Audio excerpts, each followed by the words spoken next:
On est dans les studios de Hatchery Games, un studio de jeux vidéo indépendant de Québec qui, près de 7 ans après sa création, est sur le point de sortir son premier jeu, Voidling Bound. On est venu rencontrer les cofondateurs du jeu pour leur parler de leur bébé. En soi, c'est un jeu de tir à la troisième personne où on vient mixer des mécaniques de jeu de capture de monstres. C'est que tu es appelé à aller explorer des planètes avec des créatures extraterrestres où tu vas plonger dans leur esprit pour en prendre contrôle.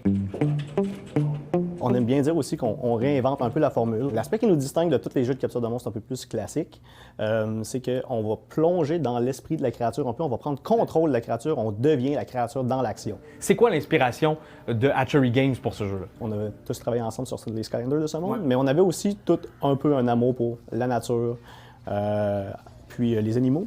Et puis je pense que c'est ce qui a influencé de base la première décision qu'on a eue de se dire « Hey, on veut-tu faire un jeu où est-ce que c'est plus des créatures, des monstres, puis on veut-tu parler plus de les évolutions, l'aspect plus naturel des choses, plus la biologie. » Donc on trouvait qu'il y avait une belle genre de synergie à aller faire avec ça. Puis bon, on était tous aussi des fans, oui, de Pokémon. Ce que tu as entre les mains, là, c'est un jeu complet, sur le point de sortir. Comment on se sent? C'est un peu un bébé qu'on a entre les mains, là? Je pense que le comparatif est très bon. C'est intimidant, on est excité que ça sorte, on a hâte de passer à la prochaine étape, on a hâte de voir si la réception elle va être bonne, mais oui, c'est très éprouvant, puis on est très excité à la sortie du jeu.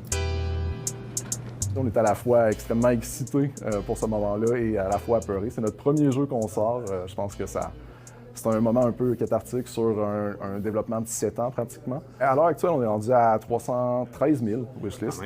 Ça monte vraiment bien à l'heure actuelle. C'est sûr que plus on approche de la sortie, plus les gens vont le wishlister. Wishlister, c'est une intention d'achat. C'est des gens qui se disent « Hey, ce projet-là, il a de l'air cool. J'aimerais ça en entendre parler quand il va sortir, puis potentiellement l'acheter. » Mais à 300 000, on se classe en ce moment dans le top 150 des jeux sur Steam, sur une plateforme qui en a des milliers et des milliers. On veut toujours se mettre dans le scénario où on se dit que ça va fonctionner, que ça va fonctionner, que ça va vraiment bien marcher, mais il faut rester réaliste dans l'approche, puis on se set des attentes. Puis je mentirais de dire que ce chiffre-là, à notre sortie, c'est au-dessus de toutes nos attentes, donc on est très, très excités. Puis ouais, on espère que la réception va être bonne, puis jusqu'à date, la réception du public est excellente.